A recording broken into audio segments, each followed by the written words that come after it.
beamngdrive has a game that tries to involve all types of motor vehicles that use wheels, and these characteristics, charm and meanings to be in a game. However, some vehicles in BNG catalog end up not catching attention of the fans.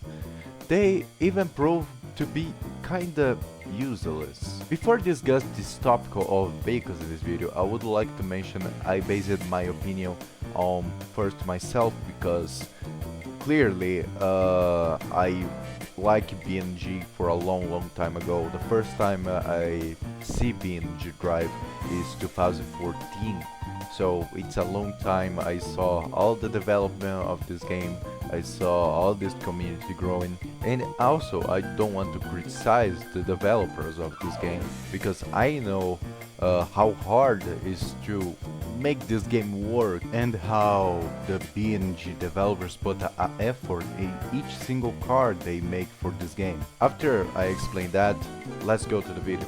The BNG Drive developers invest a lot of development and updates with focus on off-road, including addiction, a Geo Valley map, also several new customizations and parts for other vehicles, and they also versions just of other vehicles.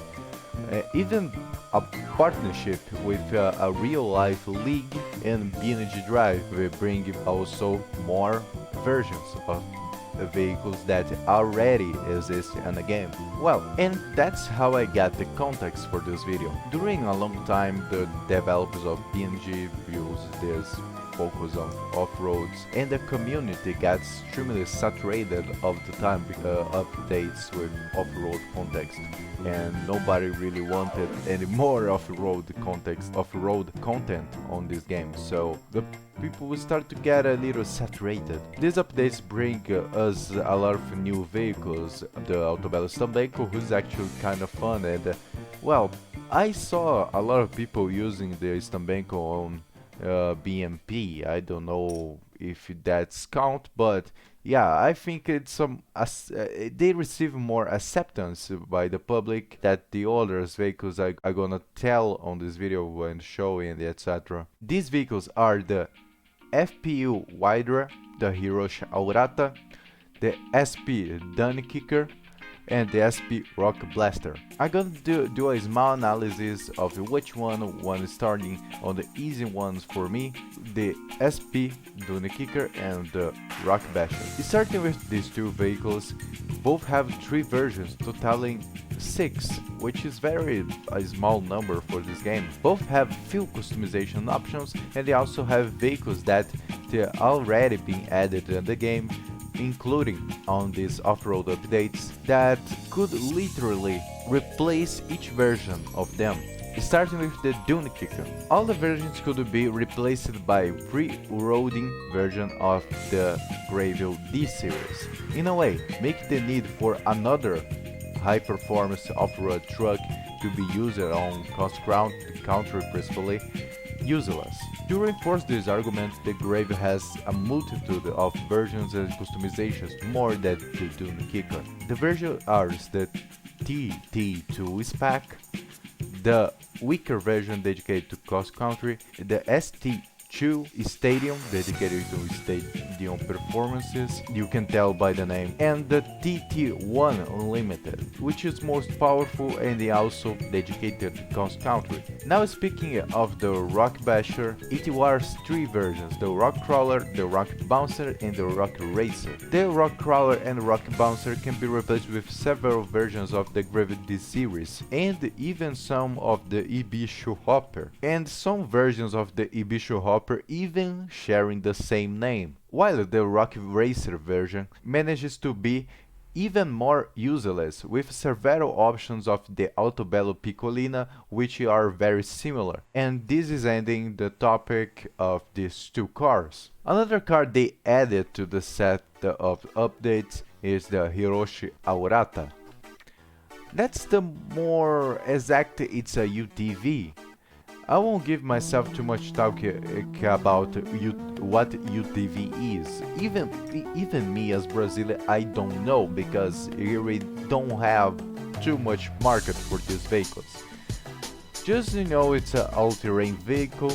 They use a 3-cylinder inline with a CVT gearbox. Yeah, that's really bad. Actually, this is complicated for me.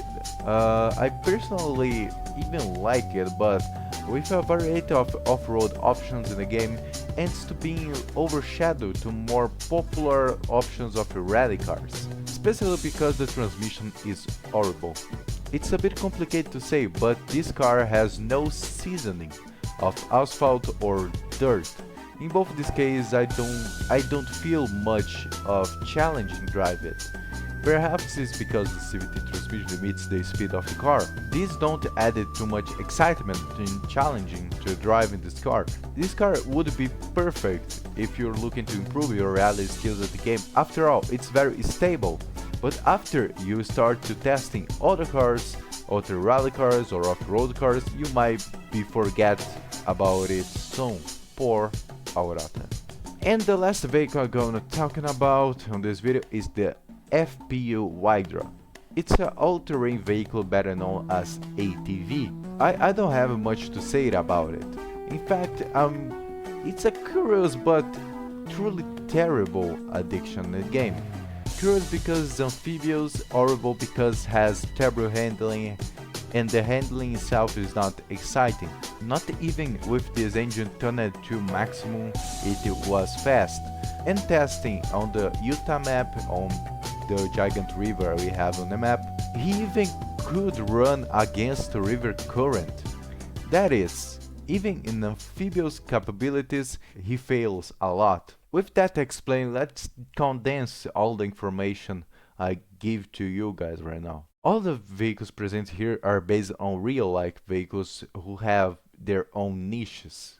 The vehicles may be not as popular at the general public, I mean on real life. The two SPs are good on off-road vehicles and jumping around with them is quite fun, but they are overshadowed by their vehicles they actually already on the game, or they added a same update as these both SP vehicles. The Hirochi Aurata is quite a normal to drive, and I said it's a good entry for who wants to practice rally in the game.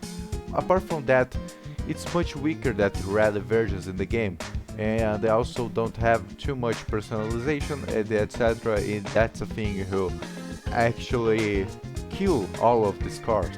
The FPU Wydra at least is amphibious. No, seriously, I really don't understand why the developers focus on it. I didn't want to say that, but this is probably the vehicle that the least people use in the entire game.